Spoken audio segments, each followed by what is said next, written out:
Burn. There we go. The eyeballs are glowing. Okay, we're good. Okay, okay, gentlemen, would you like to stand up and have you introduce yourself and a little bit about yourself? And so these gentlemen were kind enough to come down. There've been so many questions about Cosmo and what's happening. And you know, there is a big workshop coming up at the college, but they're here to really speak to you as citizens and what's happening over at the mill. And so I'm going to leave it Sure. to you. Yeah, thank you, Council and Mayor, for having us tonight. It's great to see everybody. And yeah, we're here to answer questions. And I'm Bob Actalaby. I'm the Southwest and Olympic Region Director for our agency. My name is Peter Lyon. I'm an environmental program manager. Among the portfolio that people report to me includes the engineers and the inspectors who deal with the Cosmo mill. So, Yeah, a little bit about us. sure. We were just talking about Amelia Bedelia. I have a 4.5-year-old daughter. And I have two 20-some-year-old daughters, which Yeah. I read Amelia Bedelia to. So Yeah. I told them, enjoy it. When they're 4, they're so cute and they hold your hand. Yeah. And when they're in their 20s, they just want money. Yeah, thanks for having us. Yeah, I mean, we didn't prepare a presentation. We can talk about, we can answer questions. We can do our best to answer all your questions and tell you about the mill or what's going on or. So maybe just bring yeah. us up to date with what you know, and then I think the Sure. audience will probably have questions. Okay, Yeah, sure. So we've been working with the mill owner as much as we could over the last few years, primarily led out of the industrial section. And over the last couple years, we've had little contact with the owners, and there have been a lot of areas where we have major concerns,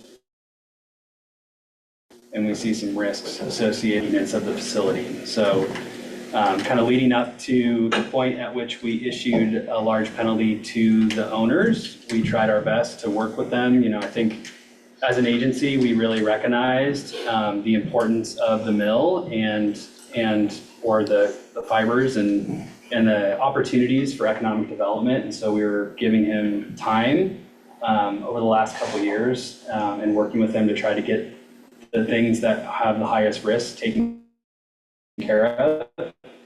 And again, we didn't see that progress and we didn't see the confidence to the point at which, you know, the facility is deteriorating and we had to kind of intervene to get attention and to fix those issues because the risks are too high for all of you and also to a lot of the areas that we manage as an agency in environmental protection as well. So at that point, you know, we had a hard decision to make as an agency, and we decided to issue the penalty, and there's an order before that as well. And again, there's expectations as a facility owner that you maintain those facilities, and again, we just didn't see that progress. So and or the ability or investment to really you know, fix the issues that we see currently on site.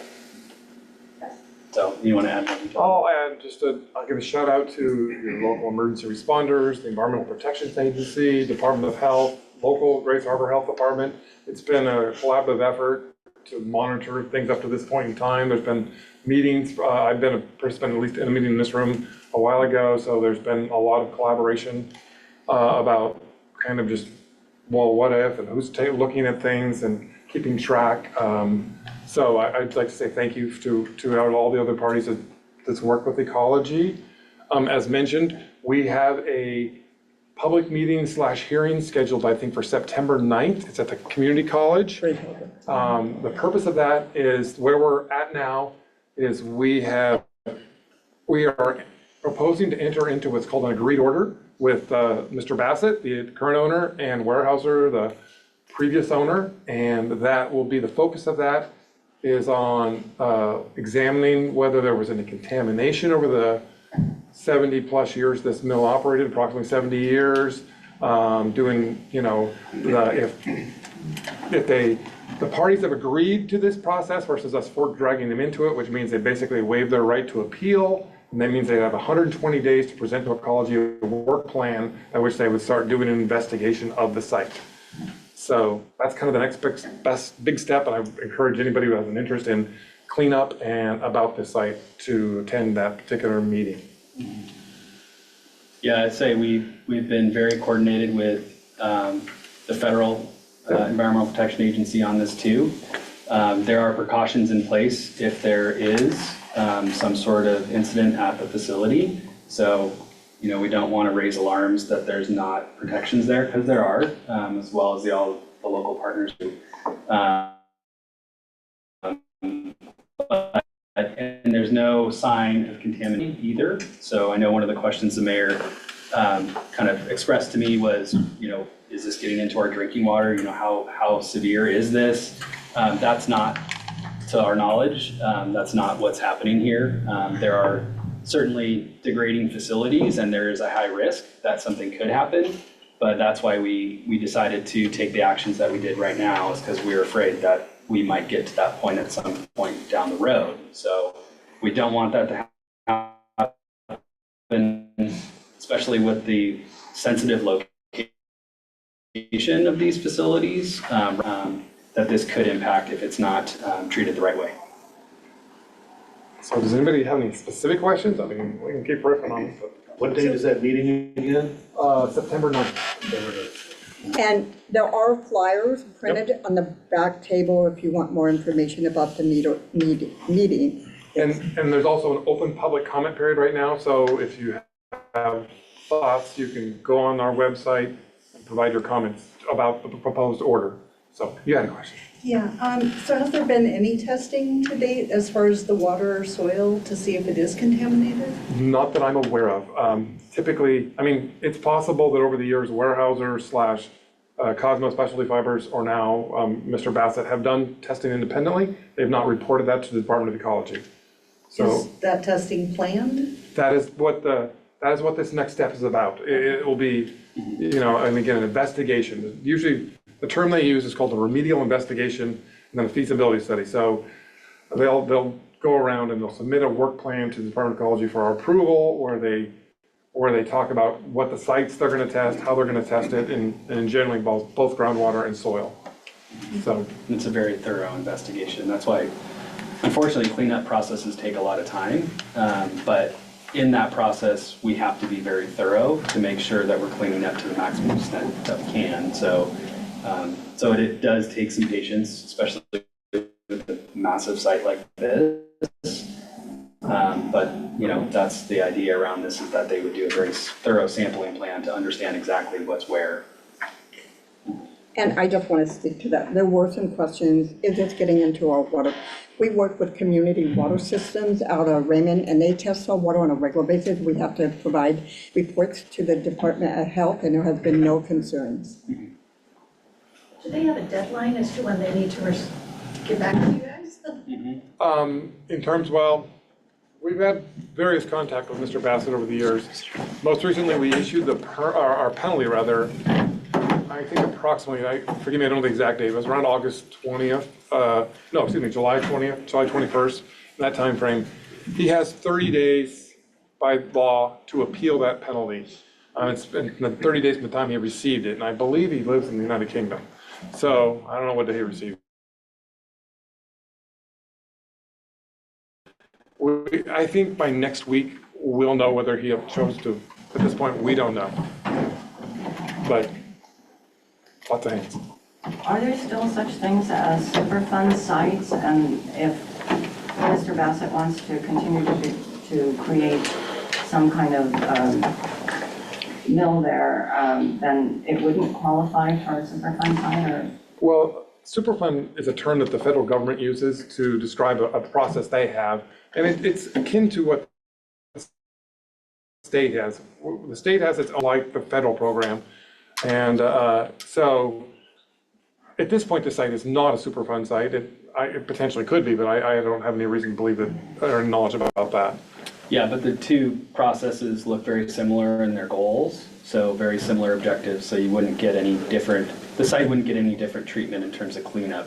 Depends on Either. soil contamination or things like that. Correct, yeah. And honestly, the degree of contamination really doesn't have he can continue with the site as an operating business if he can get investors and open it up and make all the corrections necessary.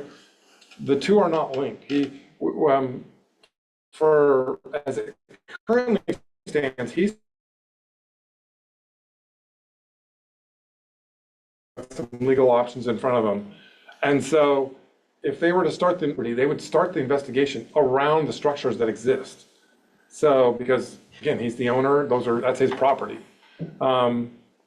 Potentially, if he was no longer the owner, it became some other status, then likely you'd see a situation where they would do more demolition of the current structures, and then they would be able to test all the areas. So, but I can think of examples where you could be cleaning up around the edges of an existing facility, looking for releases, signs and evidence of release, and they could still be an operating business. Yeah, we're still giving him the opportunity to, if there is a potential viable option here, there are very clear steps that he needs to take to get that operation back online. So, which includes, the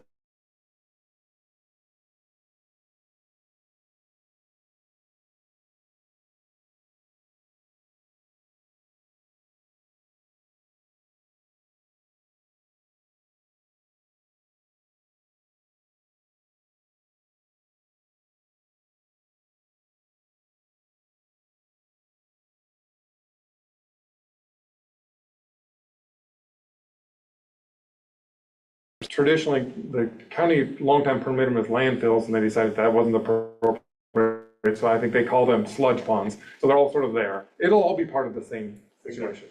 Yeah. I don't know about the conveyance system, though. I think there's a wood pipe, safe pipe between the two. Yeah, I don't honestly know. That'll probably come out that might be a great comment if that's something you feel about in terms of the grid order. Do you have an inventory of what chemicals are still on site? Say more than 50 gallons or 100 gallons? So EPA has done the most work on that. Their estimates, there's about, I believe it's 800,000 gallons of various chemicals on site currently. I've heard it includes acids, a red liquor, and various products. So that's the best that we know. When I was here in this room, meeting with EPA and law enforcement people, their advice to law enforcement people is don't even go into some of the structures because we don't know what's in there in terms of some of the chemicals and the integrity. So as of yet, nobody, to my knowledge, has done a complete and thorough review of all the structures, but I've heard that there are the large tanks, which are obvious, but there are a multitude of barrels and other containers scattered about the property. EPA did do a cleanup, I think, last September. They went into the lab and they pulled out a lot of chemicals out of the laboratory. I know that. So. And I know local places, Central Welding went in and got all of their tanked gases and whatnot, but you're looking like the 50% caustic tanks out here on the river. Yeah. Yeah, about 800,000 is the estimate we're working off of right now. Thank you. Yeah. Just two questions to follow up earlier on his question regarding the settling ponds. Is it true that perhaps these ponds that did damage are unknowing to the owners, and can you elaborate on that? I think the extent of that is still kind of unknown. I think that's been entering into our concerns, is the level of, again, I would consider it maintenance and security. Yeah. And so that's, again, why we felt really strongly to take action now with such a large penalty. It's because those are real things. I mean, we've seen other facilities, industrial facilities, when those types of things go away, security goes away. We've seen spills happen. We've seen equipment damaged. We've seen a lot of different things.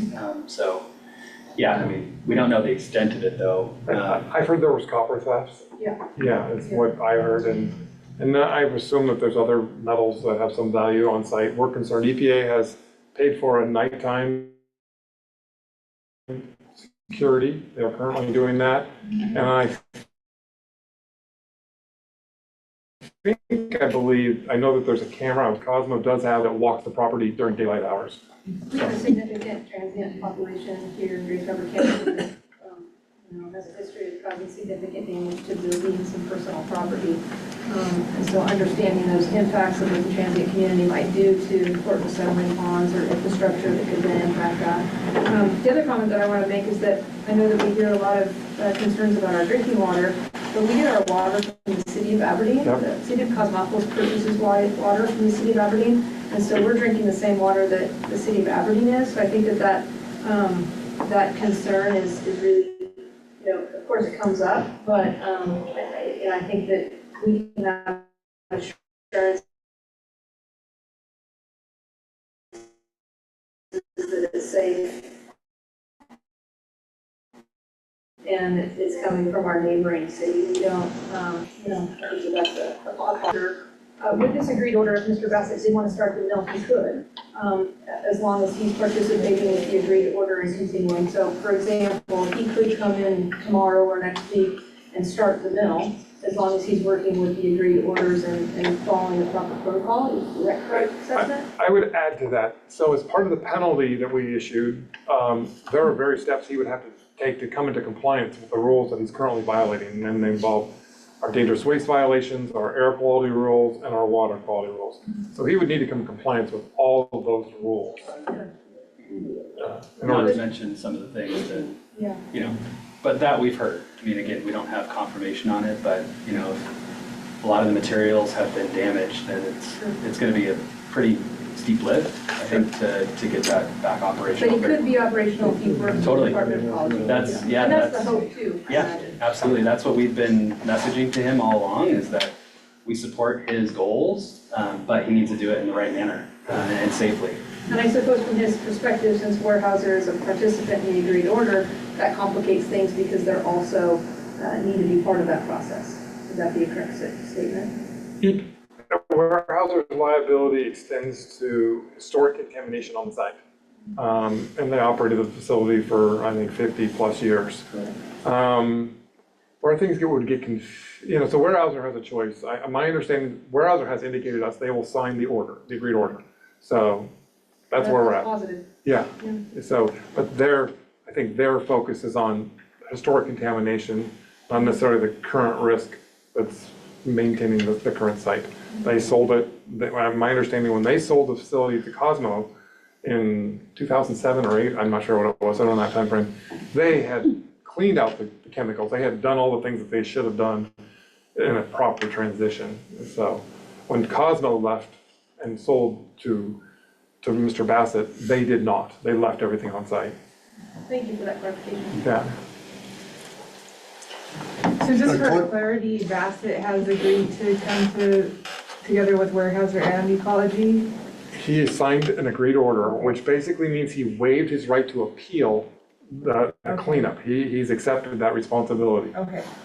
I'll be frank, I don't know that Mr. Bassett understands what he signed. He doesn't seem to have a lawyer or any environmental professionals working for him, but he did sign the agreed order. So, and even if he hadn't, when you're a party to appeal like that, there's something called, basically, let's just say Weyerhaeuser moved forward. Weyerhaeuser would have the right to sue Mr. Bassett or Cosmo Specialty Fibers, it's something called joint and several. You just need one person to sign, and they basically sue everybody else that they believe had some part of that.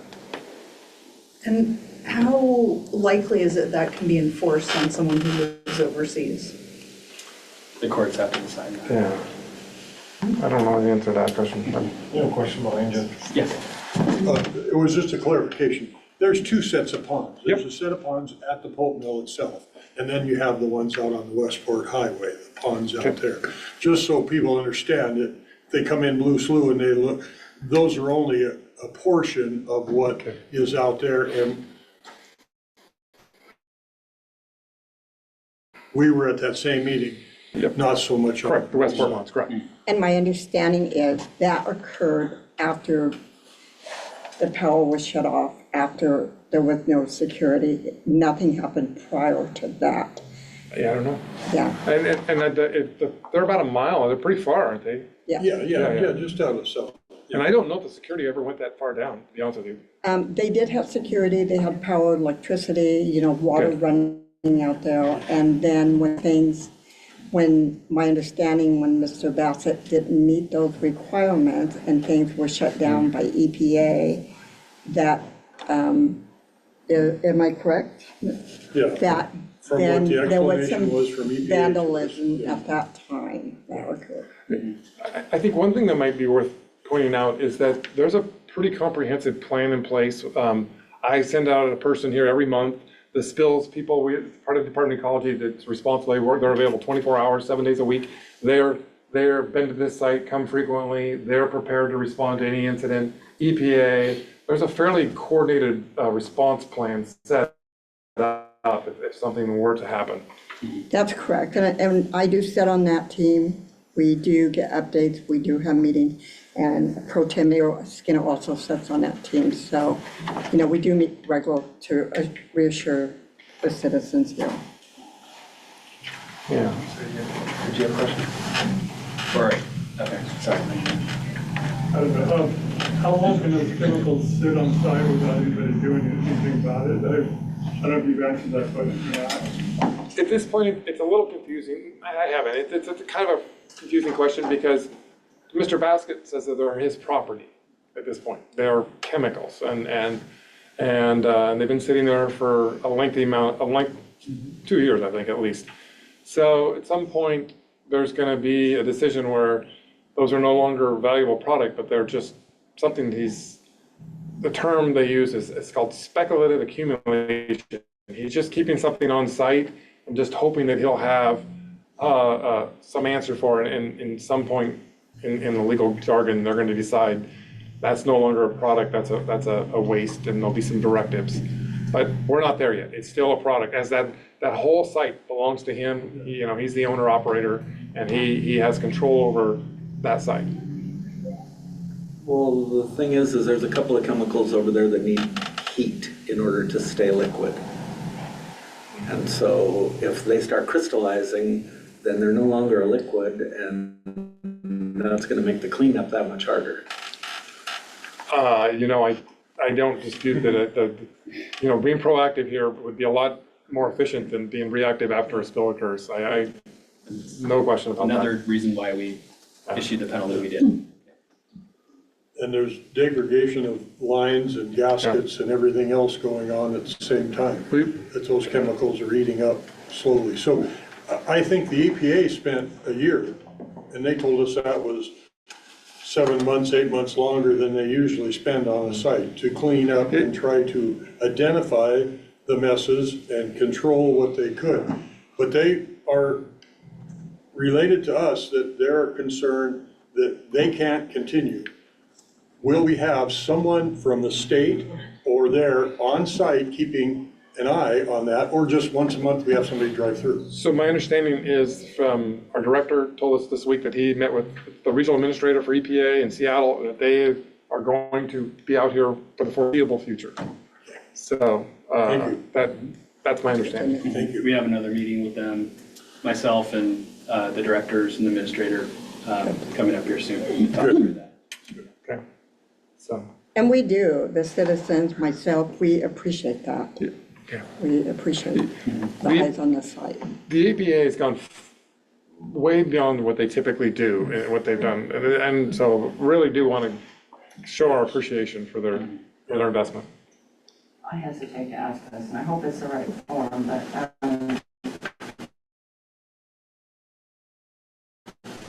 is there a spill containment? There's a plan in place if there's a spill or a release of some type. I don't know that I use the word containment. I'm not sure. There's so many possible things that could happen. And I don't know, to be honest with you, if a 100,000 gallon tank, something were to happen, what you could possibly do. But they do have plans in place, and including there's some valves that they can shut off manually, I believe, that would protect stormwater systems and things like that. That's my understanding. That's part of the things that they can do to contain the release. Yeah, and I think what added to our concerns are the things that are in place to protect from a spill or from a leak. Those are deteriorating as well. So that's a primary concern, right? If the things that you have as safety mechanisms are also failing, or they have holes in them, or There's no fire system over there whatsoever in that facility because the water was shut down what might be of gallons of water up in the tower, whether it can even get to the fire system, but it exploded from freezing over the course of the last couple of years. So we asked on the floor here to make sure that somebody at least went over and mowed underneath the tinderbox of trees over here. And the warehouse right here is a wooden warehouse, the first one up here. There's no fire suppression system in it. And a lot of the chemicals the EPA took and they stored in there. Perfectly done well in plastic containers, burned in, showed us pictures, it's fantastic. But if the building catches on fire because these trees or the grass that's on the other side of the mini mart catches on fire, which belongs to Mr. Bassett, and is not being taken care of. Well, somebody came here just because of this notice or something happened, they decided to mow under the trees. They knocked down some grass here, it looks like, under the trees as I drove by them today. So somebody got a message of a little bit of it, but you know, we're not gonna sugarcoat it, it's still a concern. If the gentleman can make a new mill over there, so be it. I don't know myself, and that's where I'm at, but I do know that we all need to keep an eye. If you see people heading across that don't look like they should be there, wandering around, don't put it on social media. Call the police line. Please let us know what's going on. Yeah, Councilman Skinner raises an important point about fire suppression.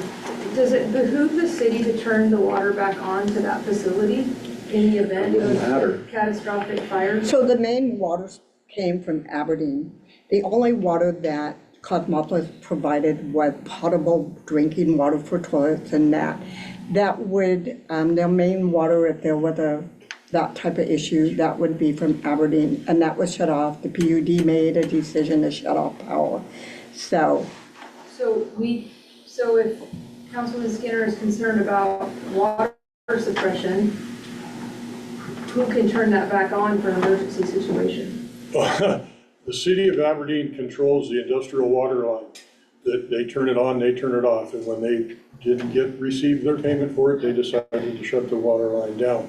And so the filter plant over there is more than likely been drained by this time. There was enough leaks on it to where it would drain itself if not filled constantly.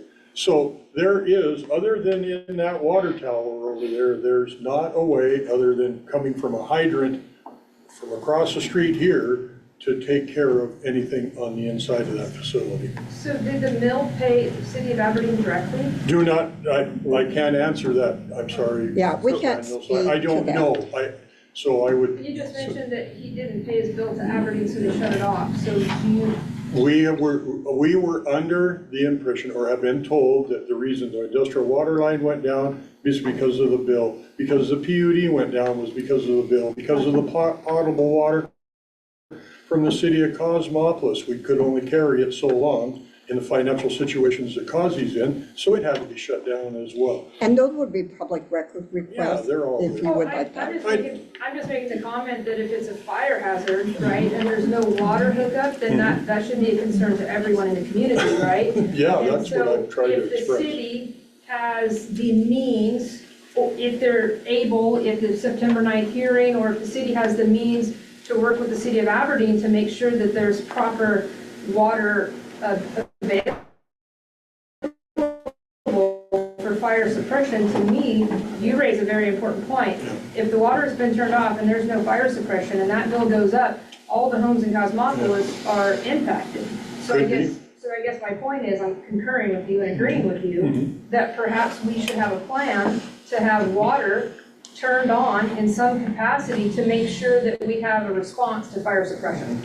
I think, not to carry this on forever, but I think we have a plan here to be able to direct water across this 101 and protect the city of Cosmopolis the best that we can. So again, and I'm saying that was the end. right, so we work closely with emergency management. We have regular meetings, and they discuss Yeah. all of these scenarios.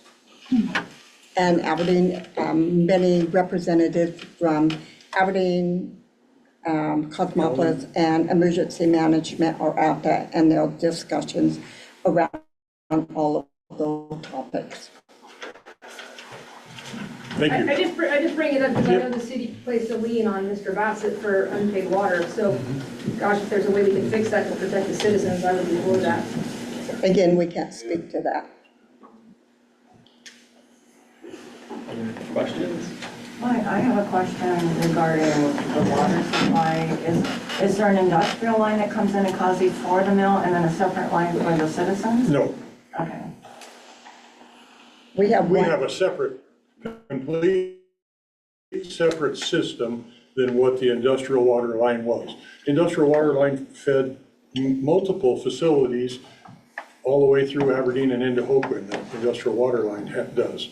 But it has nothing to do with our potable city of Aberdeen water or Cosmopolis's water. All of that water is completely different. One comes from the headworks of the Wishkong, the other one comes from the Wainuchi River. are there other questions from the audience? Are there any sampling done? Is there any assessment of contamination of either the soil, the surface water, or the groundwater on site? Not yet. That would be the next step that'll take place.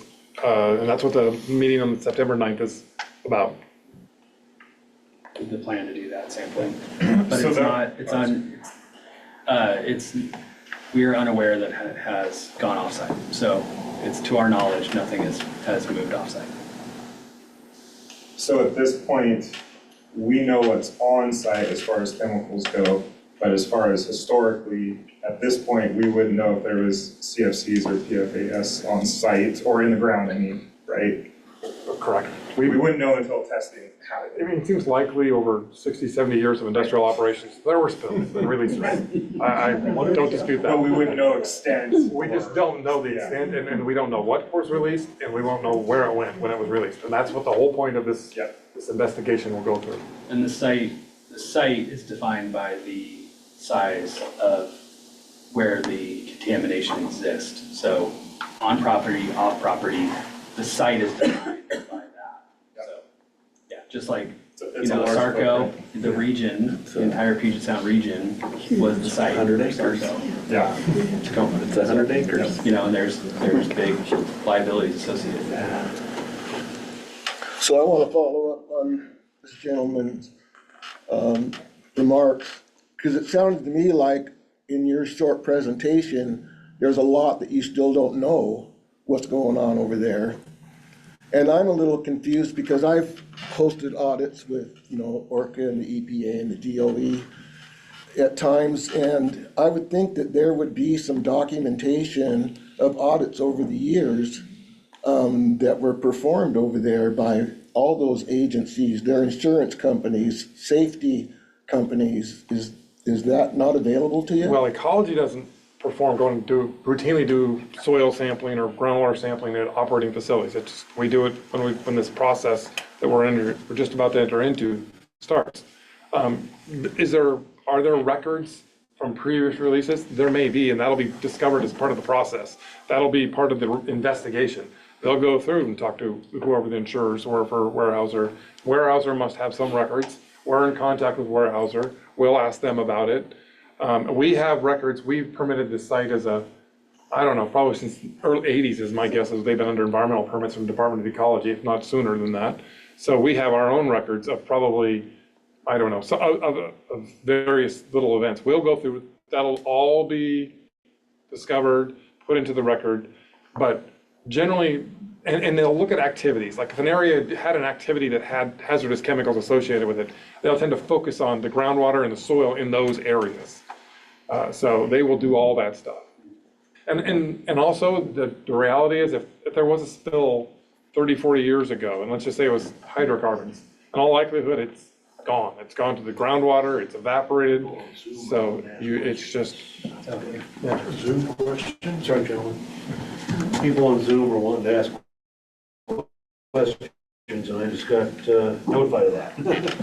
Oh, we don't have, Is there any way? there isn't, that's We don't not a have that. capability that we have with our, Are you guys looking at any kind of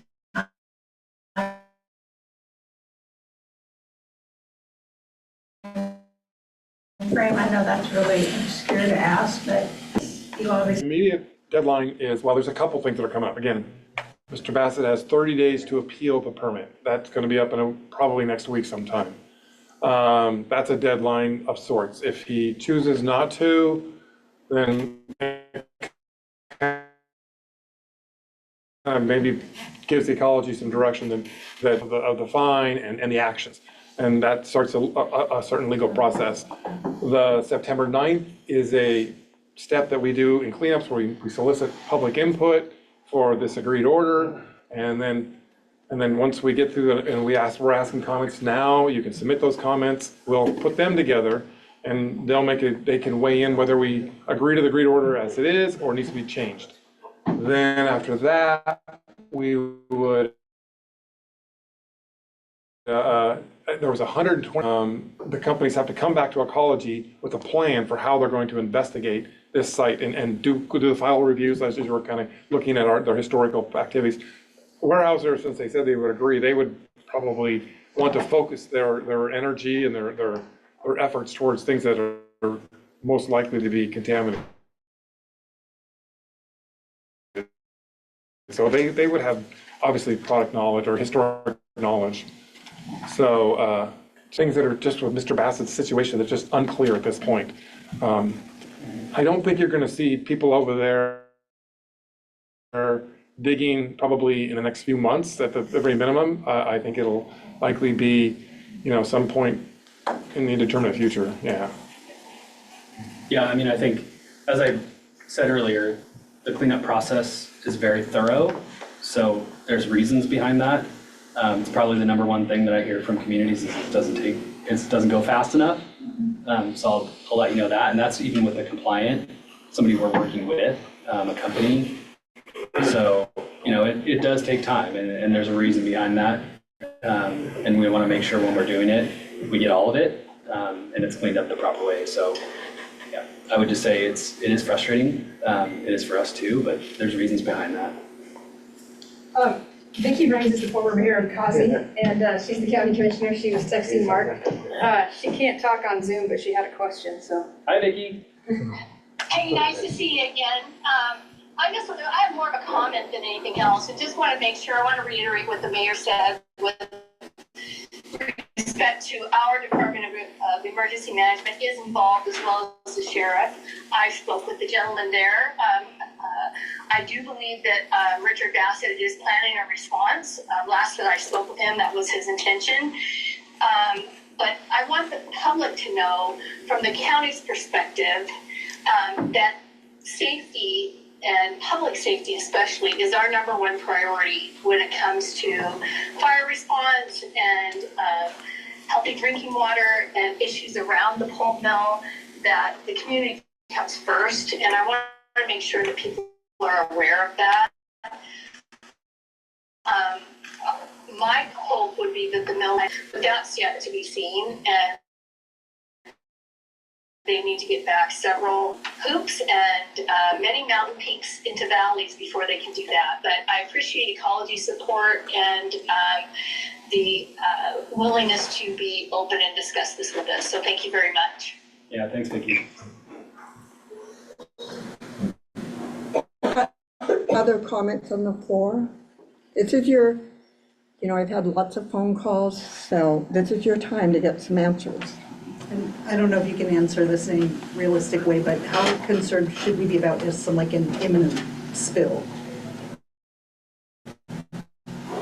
I mean, we don't go, it doesn't appear that anything's just going to crumble,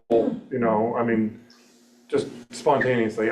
But as someone pointed out, from vagrancy or somebody with destruction, vandalism, those are possibilities. Some type of seismic event is always a possibility. There's things that are just unpredictable, but we don't look at it and visually, say, oh, that looks like it's going to just topple over any moment. But we've seen the tanks; they are deteriorating. The valves on the tanks are currently, in many cases, they're leaking, they're dripping. My understanding is they've put together, they've got collection, barrels or something, and we're telling them, no, that's not adequate. You need to get in there and fix these things and fix them properly. Yeah, I'd say this is probably one of the biggest penalties that we've issued in the history of our agency. So we're taking this very seriously. And there's a lot of thought that goes into that. We don't issue those penalties. We don't issue penalties without a lot of thought and evidence and science behind that. We don't issue penalties of this magnitude without serious consideration. So is it fair to say that the size of the penalty reflects the level of concern? Yeah. Absolutely. Yeah. And again, our goal is to have them just address the issues that we see. I mean, as Bobby started off saying, we've tried to give him, Mr. Bassett, an opportunity to get this mill going again. I got a general idea. I grew up around here, Puget Sound person. I understand how important this business is to this community, and we're trying to give them every opportunity. I'm not sure that we're honestly in a very different position today than we were 2 years ago when this started. It was a concern then, but at some point we're balancing. We're not seeing things getting better. The water's turned off, the power's turned off. Those present concerns. We're seeing signs of people starting to vandalize things. We're seeing the rust and deterioration just taking place. I think the main administration building, last I heard, is now leaking like crazy, and all sorts of just things that are happening. So we need to. We're trying to force something to happen here. Hopefully he can get investors and get the mill fixed. But if that doesn't happen, then we need to address the concern just for the safety of the community.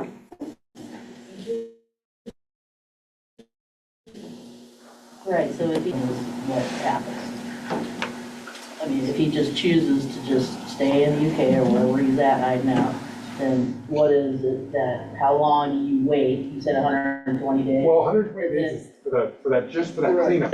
Yeah, so then if he just continues to just not do anything, then what is the resolution, or what is your movement after that? We don't have a plan in place yet for what to do. You just choose to not do anything, let it sit there and rot. Correct, yeah. You can do that too. Bobby and I have spoken to our director, and I'm going to guess it would become a legislative issue at that point, to be honest with you. That's what I'm thinking, yeah. Yeah, It moves up the ladder. we're gonna use every tool we can. Right. Well, if there comes to the point of cleaning up and the owner doesn't take action, is that a state program that will step in and take care of it, or is it federal? Well, at this point, Weyerhaeuser is responsible. They've agreed to address any. And if none of that happens? Well, I think Weyerhaeuser has indicated they will sign the document, which means if they weren't going to do that, they would have not signed the document. I think Weyerhaeuser is going to step forward and do the site investigation.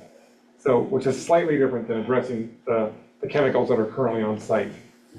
That's a little more confusing or harder to answer question at this point because we don't have a plan in place.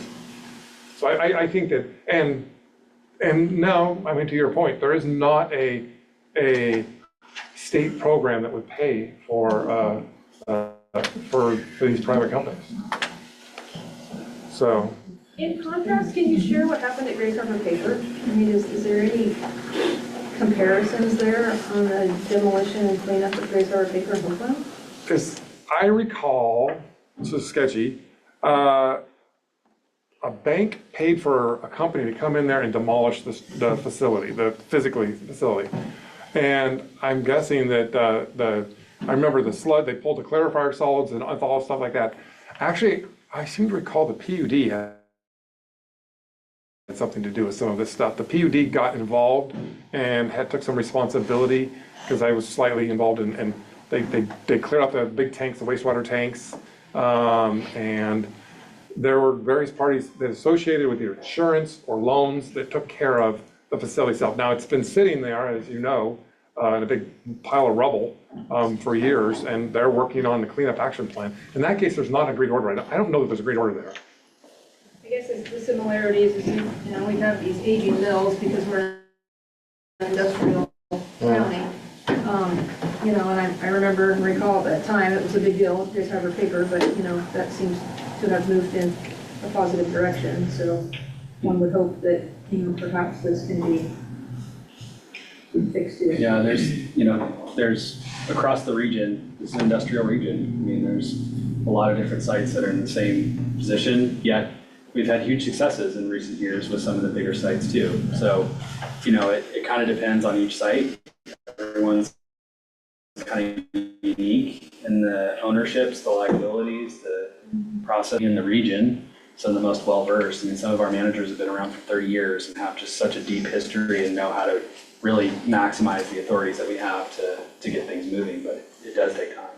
And I think from your guys' perspective, on one hand, I mean, the mill is our lifeblood, right? You know, we've got family wage jobs and tax base that it provides to the municipality is so important. At the same time, we need to be safe and it needs to be addressed. I don't think anyone disagrees with that. I think what I find so positive is the fact that the Department of Ecology wants to work on this in coordination for the best possible outcome. You know, family wage jobs and the mills and important, and if there's a way we can get it, the city's in desperate need of the revenue. You know, family wage jobs need to be provided, and, you know, I'm a neighboring property owner, so I want to see it cleaned up and addressed too.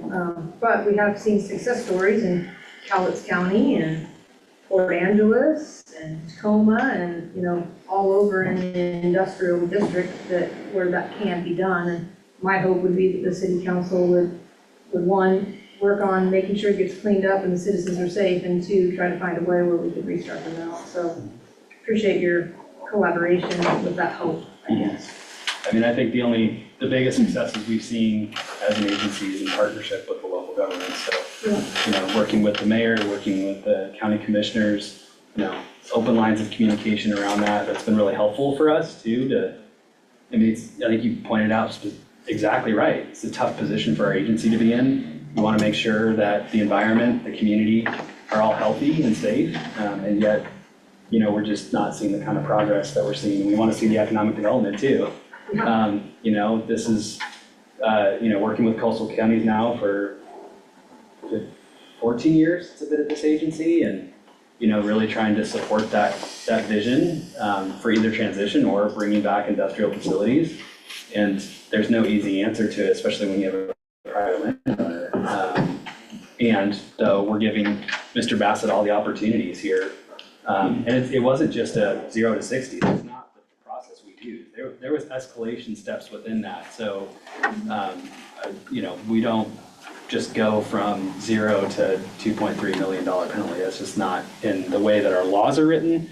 It's not our practice to be that heavy-handed at all. So there have been steps within that have escalated things, and still no attention and no response that we need to see. And I'd like to speak on behalf of the city and the council. We have really tried to work with Mr. Bassett now for quite some time. We've had no action moving forward with that. I think all of us, I can speak for this council, we understand how important the mill is in revenue. I especially do, where I'm sitting today, looking at our budget and the deficit that the city is facing. And we would love and hope that Mr. Bassett will come to the table and work with Ecology and EPA and with the city. I got a question for you real quick here. What's the backup plan in case Mr. Bassett files bankruptcy? Well, again, we don't have a backup plan. I mean, in terms of the cleanup, I think there's different actions. Weyerhaeuser has, again, agreed to work with us on the historic contamination of the site. We'll likely explore some legal options in terms of what that means for taking protective action measures. But, you know, the complete plan, like I mentioned before, I think it would likely involve legislature in some way. It sounds like it's gonna take quite some time.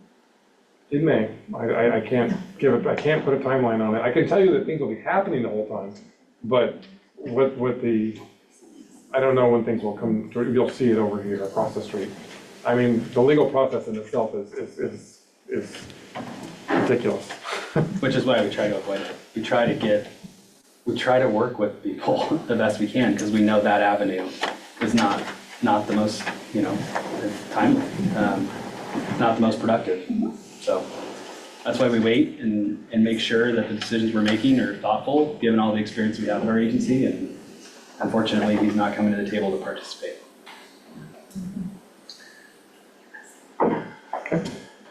One more question. If he continues not to cooperate, will there become a point where the state finally has enough and comes in with eminent domain? There'll be a point, again, it'll be very telling in the next week, if he appeals the permit or not. He's got really two choices. He can pay it and they'll comply with the conditions. He can appeal it to the court. If he doesn't appeal it and then he has a time frame, then we will go to a judge and ask the courts to compel him legally to do certain things. That's my guess. And then, I think that'll likely be a successful approach. And then whether he comes to the table, then that's maybe where your question comes in. Now the courts have directed him to do these things and he doesn't do it. At that point, it's very hard to predict what would happen. Well, thank you. Yeah.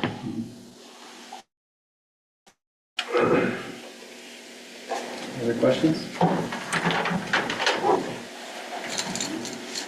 So there's about 8 more minutes before we start our council meeting. So if it's the 9th, there will be a pretty extensive meeting held at Grace Harbor College. The flyers are on the back. I think it's by the 7th or on the 7th. You can go online and you can make comments, you can have questions, and I would encourage you to do so. September 9th at 6 p.m., Grace Harbor College, Shermer Building, room 4134. And that meeting and hearing is focused on the cleanup action, not so much kind of the day-to-day, the chemicals on site. And my engineers will be there, so if you want to talk to them, but the purpose of it is to talk about how do we figure out what's the environmental contamination at this site from historic activities. Well, thank you, gentlemen. We Thank you. appreciate Thank you. you Thank you. coming down, and we really appreciate it. Thank you very much. Standing in front of the fire.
Could everyone be seated?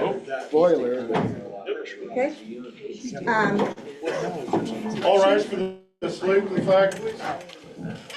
I pledge allegiance to the flag of the United States of America and to the republic for which it stands, one nation, under God, indivisible, with liberty and justice for all. I'd like to welcome everybody. This is Mayor Springer. It's Wednesday, August 20th, and I call the council meeting to order. Clerk Grove, would you please let us know how many citizens are joining us online tonight? 8. And other guests? It shows me there's 8 participants. And so our attorney, Chris Coker, is online this evening. Chris, are you there? We can't talk to him. He should be up because he does need to talk tonight. Oh, Oh, okay, yes. okay. Yes, we will need that piece. Yeah. We So, sent him an invite, but he doesn't, he's not. okay, do I need to call him? No.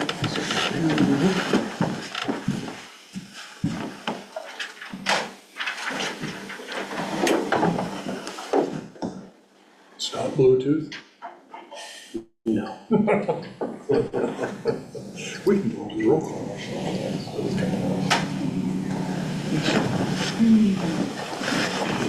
Thank you. I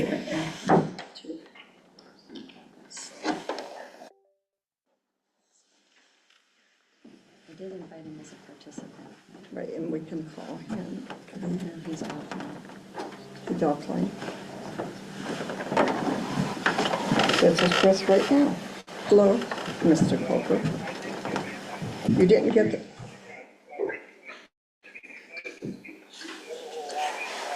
Okay. Okay, I'm going to give you the Casey right now. Chris is on the phone. Hello?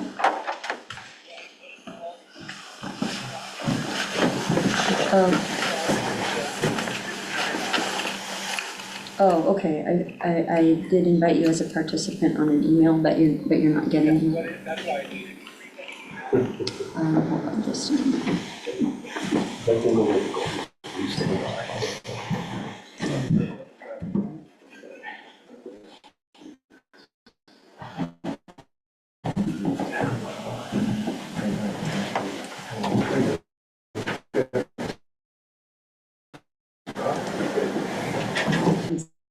Stretch if you need to. Let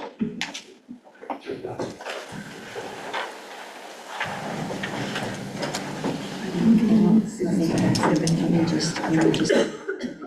One of us should reach over to the point of telling them most of the hazardous chemicals over there are burned. I heard you telling her this is not.